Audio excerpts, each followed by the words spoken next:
Hello les rocks, j'espère que vous êtes solides. Moi je me porte à merveille et je suis plein de gratitude envers l'univers. Bienvenue sur cette chaîne si c'est la première fois que vous regardez une de mes vidéos. Ici on parle d'entrepreneuriat, de business, de leadership, de mindset, de tout ce qui permet à chacun de prendre conscience de son potentiel et de l'exploiter au maximum. C'est la chaîne des rocks, des personnes qui rêvent, qui osent et qui crient. Aujourd'hui justement, je voudrais attirer votre attention sur un élément de perception important qui est déterminant dans la valeur que les gens vous attribuent. Nous sommes dans une société où la valeur qu'on vous attribue dépend de plusieurs paramètres. Une des choses importantes qu'il faut comprendre, c'est que les gens vous accorderont l'importance que vous avez ou souhaitez avoir en fonction de la manière dont vous vous vendrez. Les Ivoiriens ont une expression que tout le monde utilise aujourd'hui et que je trouve très pertinente à ce propos. Ils disent, si tu te vends moins cher, la vie t'achètera à crédit ou les gens t'achèteront à crédit. Ça veut simplement dire que ça part déjà de toi. Comment est-ce que tu te présentes?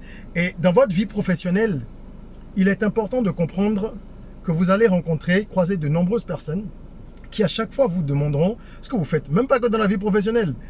Même si vous allez à une fête, à un cocktail, à une rencontre avec des amis, on vous dira « Que fais-tu dans la vie ?» Et les gens, ils calculent la quantité de respect qu'ils vont vous accorder en fonction de ce que vous répondez. Évidemment, il ne faut pas tomber dans le piège d'être superficiel ou de vouloir raconter des balivernes pour se donner de l'importance. Non, c'est pas de ça qu'il s'agit. Mais il faut savoir se présenter sous son meilleur jour. C'est très important. Il y a quelques erreurs que je veux vous inviter à ne plus faire, à ne plus commettre. La première, c'est de parler de votre activité professionnelle avec un manque de considération évident. Il y a des personnes qui ont cette tendance-là à banaliser leur travail. Soit parce qu'elles ne sont pas fières de leur position, soit parce qu'elles manquent de confiance en elles-mêmes, soit parce qu'elles sont complexées. Pour tout un tas de raisons, elles se retrouvent à présenter leur activité comme étant quelque chose d'insignifiant. Pas juste d'anodin, mais d'insignifiant. Et quand vous faites ça, vous donnez en fait aux autres la possibilité de minimiser votre travail, votre apport dans la société. Nous sommes dans un monde, c'est-à-dire qu'il y a un groupe d'individus qui opèrent ensemble. Chacun a son importance. Tout le monde a son importance. Le gardien a son importance.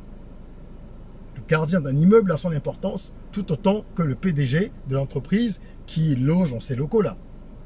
De la même manière que l'esthéticienne a son importance, que le mécanicien a son importance.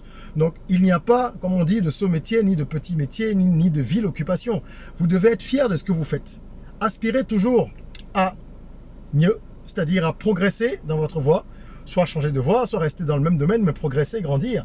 Mais il faut être fier de ce qu'on accomplit. Donc, arrêtez de dire, par exemple, j'ai une petite entreprise, un petit projet. Moi, à chaque fois que je rencontre des gens qui me disent ça, je les stoppe net à ce niveau-là. Parce que il y a plusieurs personnes qui viennent à moi pour échanger, pour demander des conseils, qui vont souscrire à des formules de coaching chez moi ou lors d'événements que j'anime, de formations que je donne ou de conférences. Il y a des personnes avec qui on échange et qui disent « Oui, mon entreprise, bon, c'est une petite entreprise. Hein. » Je leur dis « Non. Il n'y a pas de petite entreprise, il n'y a pas de petit projet. La taille de votre projet dépend de la vision que vous avez, de l'ambition que vous avez. Si vous vous donnez les moyens de grandir, vous allez grandir. Alors, dès le départ, ne présentez pas votre activité comme quelque chose d'insignifiant. Vous n'allez pas dire que vous faites des milliards de chiffres d'affaires, parce que ce n'est pas le cas, personne ne vous demande de mentir, mais parlez avec fierté. Oui, j'ai un projet ou une entreprise qui opère dans tel secteur. Vous pouvez dire que vous êtes une TPE, que vous êtes une start-up ou une PME, peu importe. Mais ne dites pas c'est un petit projet, c'est une petite entreprise, parce qu'il y a là une connotation péjorative. Et quand vous faites ça, les gens tout de suite, ils vont le percevoir autrement, ils vous traiteront autrement. Ou alors, il y a d'autres variantes, des gens qui disent « Oh, je suis dans une entreprise là, ils font des choses un peu bizarres, j'ai pas compris. » Ou alors ils disent « Bof, ce que je fais, c'est pas extraordinaire. Hein. » Vous voyez, quand vous commencez une conversation comme ça, vous vous présentez comme ça, comment vous voulez que les gens en face vous prennent au sérieux?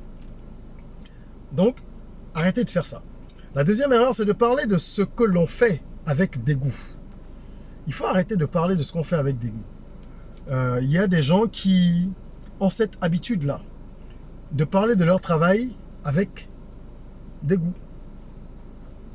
Ouais, je n'aime pas vraiment ce que je fais. Si vous n'aimez pas ce que vous faites, pourquoi vous continuez à le faire? C'est un taf alimentaire, c'est ça? Quand bien même ce serait le cas, mais gardez-le pour vous. Ne le dites pas aux autres. Parce que on va penser que vous n'avez pas de caractère. Moi, quelqu'un qui me dit, ouais, j'aime pas ce que je fais, mais je le fais d'abord. Non, pour moi, c'est quelqu'un qui n'a pas de caractère, qui n'est pas capable d'aller affronter des difficultés pour choisir ce qu'il veut. À la limite, présentez-le autrement. Parce que vous pouvez être en recherche d'opportunités. Donc, vous voulez un nouveau boulot ou une nouvelle fonction quelque part, il faut que les gens sachent que vous êtes en recherche. Donc, vous n'allez pas cacher que vous aspirez à autre chose. Mais dites-le autrement. Ne dites pas non, ce que je fais, j'aime pas. Dites, oh, je pense que j'aurai beaucoup plus d'impact dans un autre domaine. Je pense que je m'épanouirai beaucoup mieux dans un autre domaine. Ou alors, je fais telle chose, mais j'envisage d'aller vers tel domaine. Donc, en fait, ce que vous devez comprendre en substance, c'est que les mots que vous choisissez sont très importants.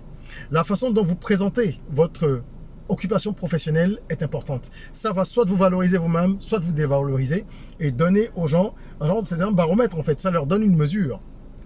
Comment est-ce qu'il faut traiter telle personne? Comment lui-même considère ce qu'il fait?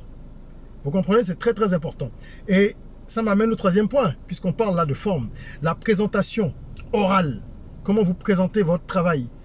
N'oubliez pas que le plus important, c'est la valeur que vous allez apporter aux gens. Et donc, la manière dont vous allez présenter la valeur qu'il y a dans votre travail.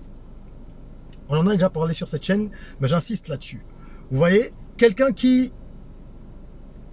vend par exemple des fringues, des vêtements, lorsqu'il dira j'aide les femmes, si par exemple c'est quelqu'un qui vend des vêtements pour femmes, qui aide les femmes à choisir des vêtements et tout ça, mais lorsqu'on vous dit j'aide les femmes à se sentir mieux grâce à leur apparence, je leur permets de choisir des vêtements qui les mettent en valeur, j'aide les femmes à vraiment se sentir à leur place dans un monde qui est très machiste, ou ceci ou cela, nanana. Il y a tellement d'arguments. Quelqu'un qui présente ça comme ça, tout de suite, vous allez percevoir une valeur. Cette personne vous dit qu'elle aide les gens à atteindre tel niveau. Elle ne dit pas juste « Ah non, non, non, je les aide à choisir de beaux habits. » Non.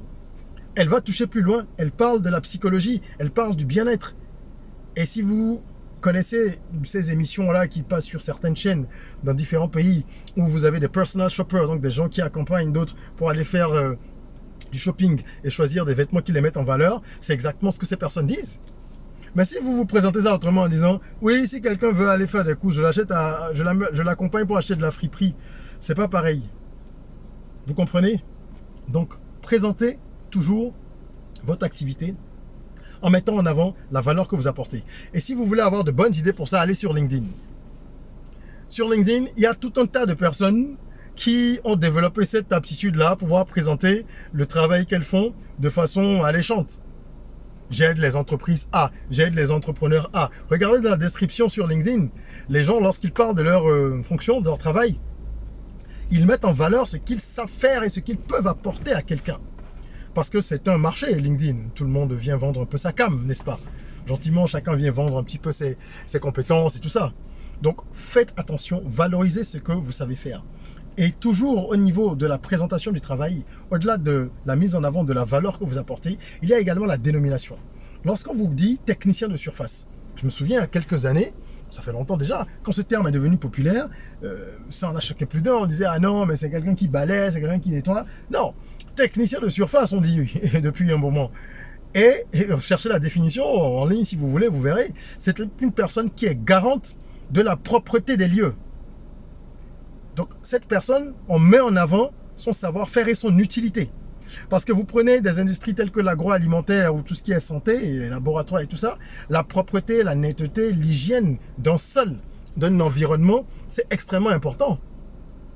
Donc, un technicien de surface, ce n'est pas juste un balayeur. On vous dit que c'est quelqu'un qui se charge de mettre tout l'environnement au propre. Vous voyez bien que c'est déjà plus valorisant que de dire « je suis balayeur » ou « je nettoie les carreaux ». Même si dans l'absolu, les tâches seront plus ou moins les mêmes, c'est différent. Et même quand on prend des secteurs un peu moins conventionnels, les travailleuses du sexe, beaucoup d'entre elles se font appeler escort girl, par exemple.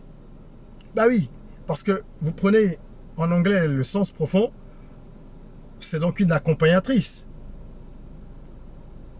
On ne vous parle pas de tout ce qu'il y a autour, de tout ce qu'il y a derrière.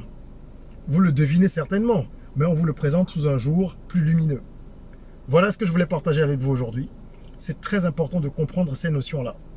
Et si vous ne savez pas comment faire, faites-vous aider, faites-vous accompagner pour avoir un pitch de présentation. Quand vous rencontrez des gens et qu'on vous demande que faites-vous dans la vie, vous devez avoir un pitch. Donc un discours clair, pas récité, mais préparé, qui met en avant vos points forts, qui vous valorise véritablement et qui permet de situer ce que vous faites dans la vie tout en vous valorisant. Ça vous aidera beaucoup. Faites-vous aider pour avoir ce genre de pitch, c'est très important et vous verrez que ça changera beaucoup de choses. Voilà. N'oubliez pas de partager cette vidéo, s'il vous plaît. Ça peut être utile à bien des personnes qui ont du mal à présenter leur travail, qui se sentent pas bien dans leur peau ou dans leur fonction, etc. D'accord? Et je laisse un certain nombre de liens en description pour les gens qui ont besoin d'un coaching, qui peuvent donc booker sur mon site web ou qui ont besoin de se faire former, aller sur notre plateforme academyrock.com. C'est une plateforme de e-learning où on forme à de différentes disciplines. Voilà. En attendant qu'on se retrouve pour une nouvelle vidéo, n'oubliez pas, prenez soin de vous, mais aussi et surtout de votre corps, votre mental, de votre esprit. Rêvons, osons, créons, soyons rock.